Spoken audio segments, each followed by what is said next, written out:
we need to understand that we are pushing different agendas, but for the same community. So if you're in development, you could be pushing for education or health or water or good governance, democracy, whatever you're pushing for, we are pushing for the different people, all right? So let's first have that. So let's not be fragmented thinking that we are serving different individuals. But second, let's also try to go beyond just profit. We are trying to make impact. Major stakeholders and actors actually coming to understand the actual situation in these 5 countries. And secondly, I will also recommend that we promote more collaborations, because if you look at the findings of the report, you have very similar situation across these countries. Now it's a very small number to kind of like infer on the rest of the other countries, but I think it's also important that we start to build synergies and adapt strategies to kind of respond to some of the findings. The first thing with democratic deconsolidation is that it just reverses all the different aspirations that people have for their society.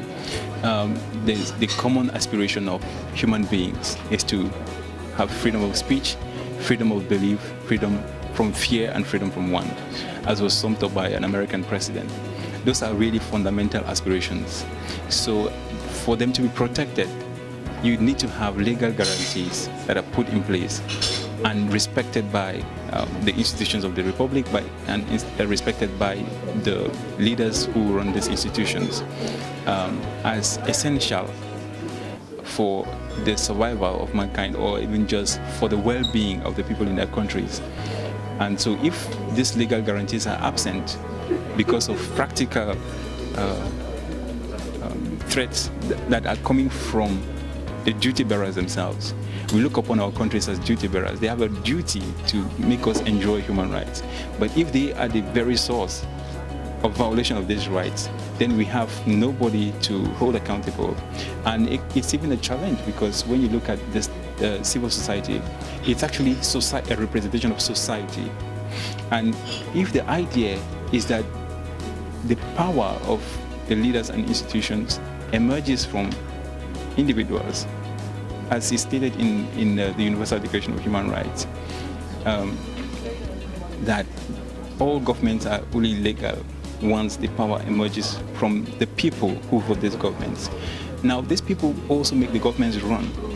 If we have a situation where the people can no longer hold the governments accountable because the governments are putting roadblocks institutionally, legally, or even in practice, then it just defeats the whole purpose of society.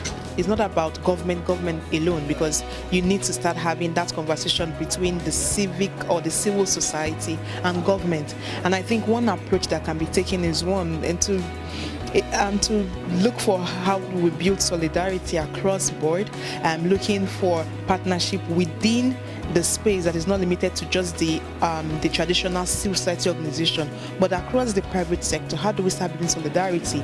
And then how do we start engaging government? And in the sense that we're cordial in our engagement. I think most times when you come to, it's like when you go to visit someone, and each time you go to visit, you're going with a gun.